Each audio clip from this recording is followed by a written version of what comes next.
ఇక్కడ కాబట్టి గంగా కిషోర్ గారు మాట్లాడవలసిన సరస్వతి నమస్తుభ్యం వరదే కామరు విద్యారంభం కరిష్యామి సిద్ధిర్భవతు మేలు. సరస్వతి మాతకు నమస్కరిస్తూ దేవాలయం లాంటి చదువుల తల్లి సరస్వతి మాత కొలువైనటువంటి బాపూజీ వచనాలయం సర్వసభ్య సమావేశానికి సభాధ్యక్షులు, అదేవిధంగా బాపూజీ వచనాలయం అధ్యక్షులైనటువంటి భక్తవత్సలం నాయుడు గారికి, మద్దూరి బాలకిషన్ గారు నాకు దాదాపు ఒక 35-40 సంవత్సరాల నుంచి నేను పూసంగండిలో ఎస్ఆర్ మల్లయ్య గారి వైన్స్ నడిపిస్తాను. అప్పటి నుంచి వారికి నాతోటి పరిచయం ఉంది. కాబట్టి 40 సంవత్సరాల అనుబంధం వారితో. ఇక్కడ కూర్చున్నటువంటి కార్యదర్శి మా హనుమంతరావు గారు అంబేరు సంఘం జిల్లా అధ్యక్షులు, అదేవిధంగా వారు లెక్చరర్గా కూడా పనిచేశారు, న్యాయవాదిగా కూడా వారు కొనసాగుతున్నారు. ఇటువంటి మంచి మహామవులతోటి కమిటీ ఏర్పాటైంది.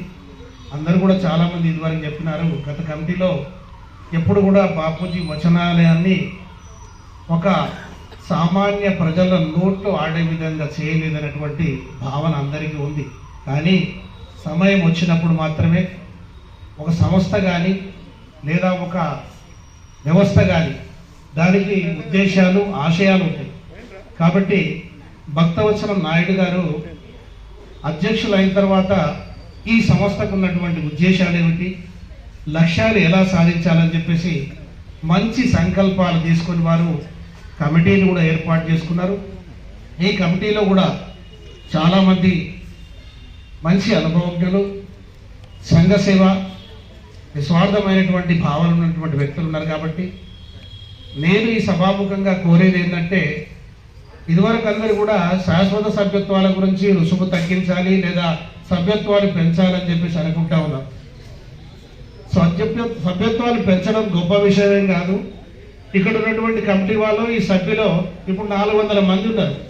400 మందిలో నేను ఒక 10 మంది సభ్యులు చేపిస్తే ఇంకొకరు 20 మంది సభ్యులు చేపించేటువంటి సామర్థ్యం కూడా ఉంది.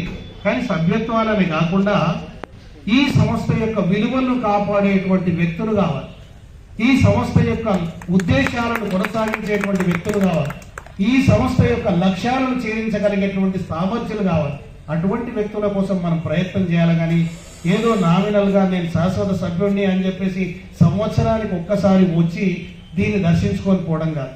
ఇక్కడ ఉన్నటువంటి ఈ సరస్వతి దేవాలయాన్ని నిత్యం కూడా మరి వస్తూ పోతూ దీనికి ఉన్నటువంటి బాగోగుల గురించి కూడా మాట్లాడుకోవాల్సినటువంటి అవసరం ఉంది.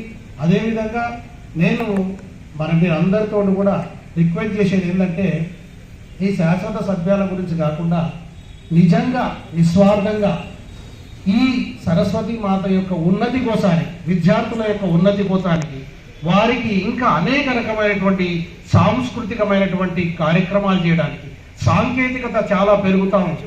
వస్తున్నటువంటి సాంకేతికను అందిపుచ్చుకునే రీతిలో విద్యార్థులకు ఇప్పుడు ఈ పుస్తకాలు చదవడమే దాదాపు కొన్ని సంవత్సరాల క్రితం పెద్దలు మా లాంటి వాళ్ళు మేము గ్రంథాలయానికి వచ్చి చదివినటువంటి రోజులు ఉన్నాయి. కానీ ఈరోజు పుస్తకాలు పట్టుకొని చదివేంత పరిస్థితి లేదు.